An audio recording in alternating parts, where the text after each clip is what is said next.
Hello everyone, Darren from DrayTech Australia and New Zealand. In this webinar we'll look at the new and interesting router features that have been introduced into firmware version 4.4.0.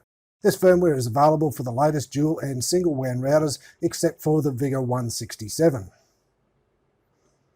Firmware version 4.4.0 became available at the beginning of 2022 and most current router models support it apart from the 2962 and 3910 at the moment, but it will be available soon for those as well. Today we'll cover the new features in DrayOS version 4.4.0. That includes 2FA, that's two-factor authentication for the admin login and for VPN authentication. We'll also cover some new features in DrayDDNS, route policy, bandwidth management and QoS. Let's start with the admin login update. Admin login security has been enhanced with the option of two-factor authentication. This is enabled in the System Maintenance Administrator Password Setup menu in the router. Here there's an option called Enable Advanced Authentication Method when login from WAN. You can select either time-based one-time password, that's TOTP, mobile one-time password, that's MOTP, or two-step authentication via SMS or email. Using TOTP or MOTP does require the use of an app on your Android or iOS device. Instructions are available in Knowledge Base Articles 5173 and 7580, and I'll leave links to those in the description below. Security for dial-in VPN connections has also been enhanced with the use of two-factor authentication. We now have the choice of authentication by email, SMS, or time-based one-time password, which, when enabled, requires dial-in users to enter the authentication code before accessing the network. As mentioned, TOTP does require the use of an app on your mobile device. To illustrate how to use this feature, we'll run with the DrayTech VPN 2927 and the Google Authenticator app. There are two ways to enable TOTP. The first way is to generate the TOTP secret in advance. The second way is to generate the TOTP secret on the VPN client. Let's start with the first method. First, enable the TOTP option and copy the secret or scan the QR code using the Authenticator app on your mobile device. You do this by opening the Google Authenticator app, click on the plus icon at the bottom right, and you'll see the options to either scan a QR code or enter a setup key. We'll go with the second option to enter a setup key. Then create a name for the profile. We're using VPN 2927 dial-in VPN for this example, but the name can be anything you like. Next, copy and paste the TOTP key and click Add. And that's it, done. Then to initiate a VPN, open the DrayTech Smart VPN client and enter the dial-in username and password to connect to the remote network. The Smart VPN client will prompt for the TOTP token for the two-factor authentication from then on. Just enter the TOTP token from Google Authenticator app and done. The second method is to generate the TOTP secret using the VPN client. For this method, just leave the secret empty on the remote dial-in profile in the router. Then, in the Smart VPN client, enter the dial-in username and password to connect to the remote network as usual. This time, you'll see a warning message in response saying two-factor authentication 2FA with TOTP has been enforced by admin. Please set up TOTP secret now or network internet access will be blocked. Click OK and the Smart VPN client will respond with this page to set up the TOTP secret for the first time. Open the Authenticator app and click on the plus symbol to create a new profile, the same as we did for method 1. Then choose to copy the secret or scan the QR code to create it. Once the profile has been created, then enter the validation code into the bottom section on the Smart VPN client and click Verify. When the validation code has been verified successfully, click OK to complete the setup. With both methods, once the profiles on both the Smart VPN client and in the Google Authenticator app have been created, it'll work like this. Open the Smart VPN client and slide the toggle to connect. It'll prompt with the username and password and just click OK to go ahead. It then prompts to enter the TOTP token, which we get from the Google Authenticator app down the bottom in this example. And done. And that's all there is to it. Version 4.4.0 now allows email alerts for VPN connections. Under VPN and remote access, remote dial-in user, there's a new section that allows sending an email alert whenever a VPN connection is established.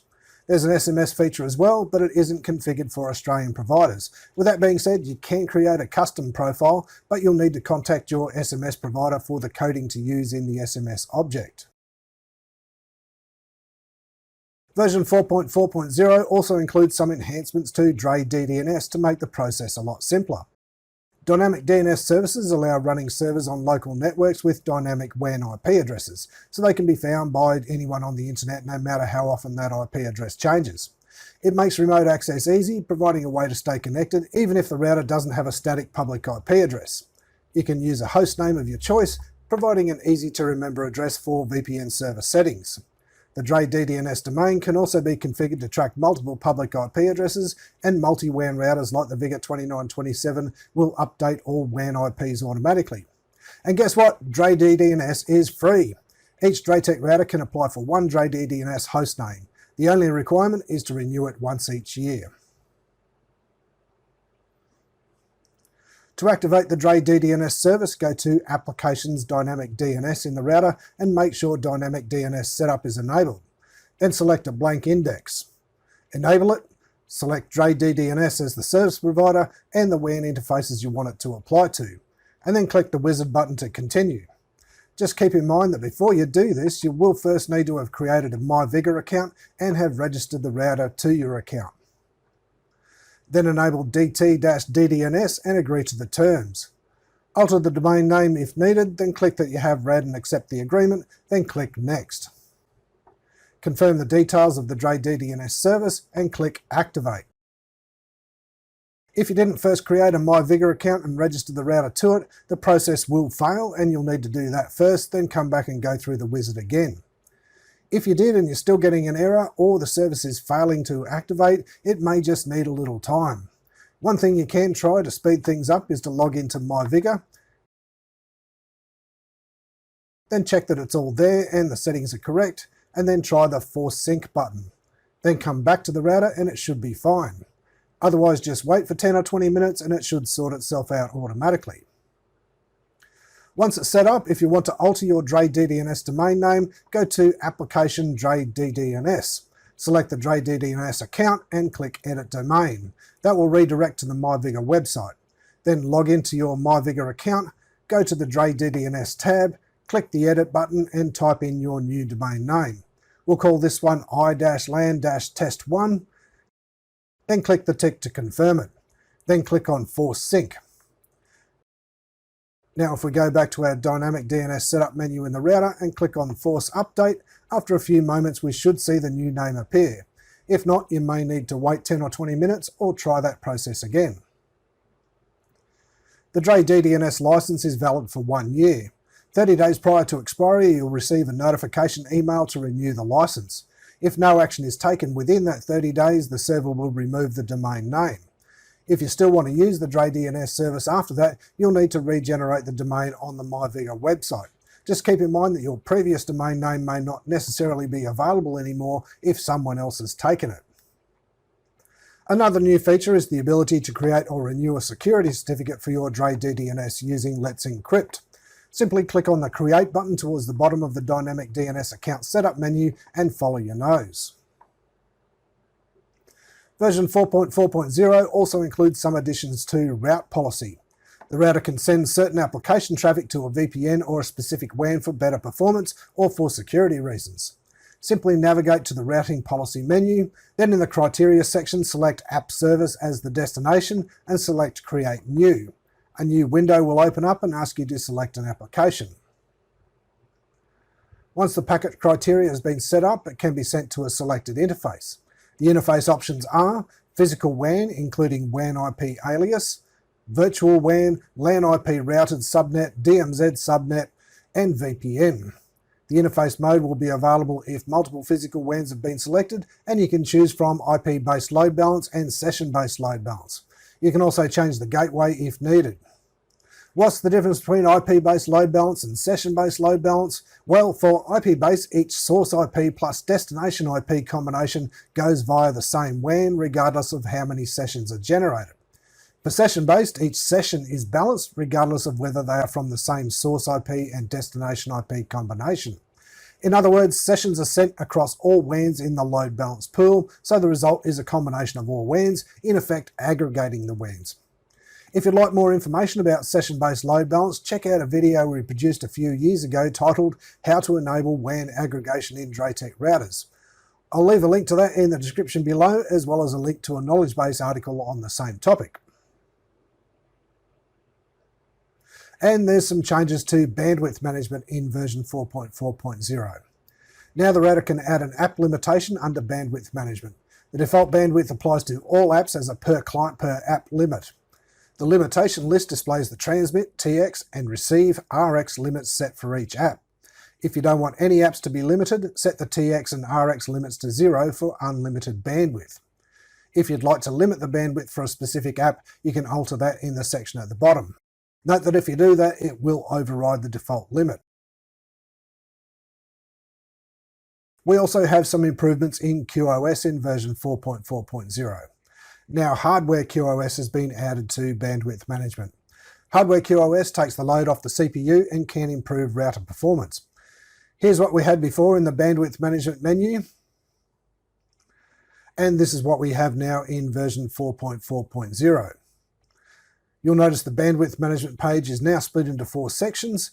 Up the top, you'll find Hardware QoS General Setup. In the middle is Software QoS, which is much the same as it was before. Below that, you can define the QoS class, and down the bottom is VoIP prioritization. Some other points to note are Hardware QoS is a higher priority than Software QoS. If Hardware QoS is enabled, Software QoS for WAN 1 and WAN 2 will be grayed out. For Hardware QoS to work, hardware acceleration has to be enabled first. Here's a comparison chart showing some differences between hardware and software QoS. You can pause the video if you'd like a longer look.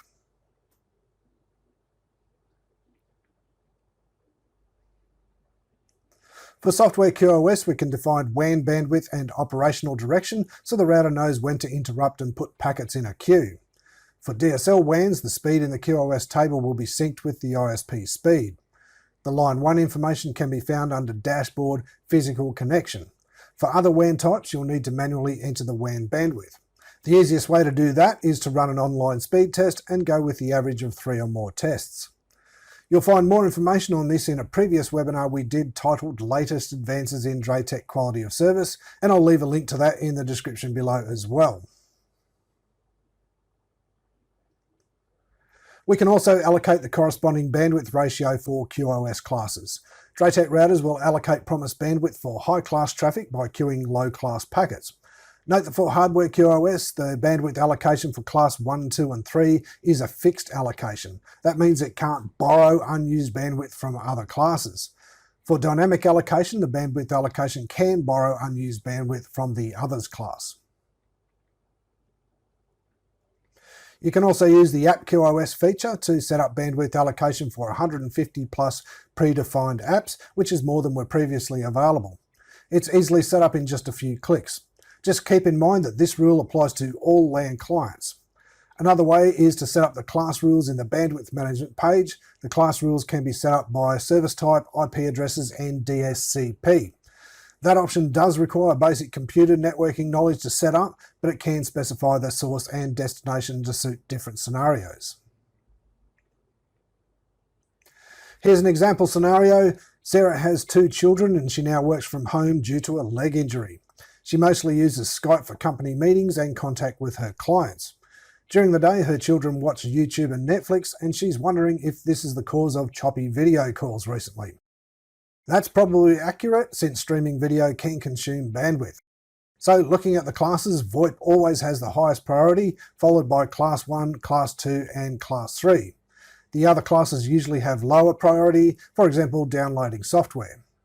To improve the issue with choppy video calls, we can go to App QoS and put Skype into Class 1. We can also move YouTube and Netflix into Class 3. And we've reached the end of this webinar. So today we had an overview of some new and improved features in firmware version 4.4.0, including 2FA admin login, 2FA VPN authentication, VPN notifications, DrayDDNS, route policy, bandwidth management, and QoS. Okay, that's all for now, but please stay tuned. We'll be answering questions in the live chat on the right of your screen for the next 5 minutes. For more information about DrayTech products, please check out our website at www.draytech.com.au or send us an email to sales@draytech.com.au or give us a call on 02 9838 8899. Please like and subscribe, and if you'd like a notification anytime we put up a new video, please give that bell a click too. Thanks and bye for now.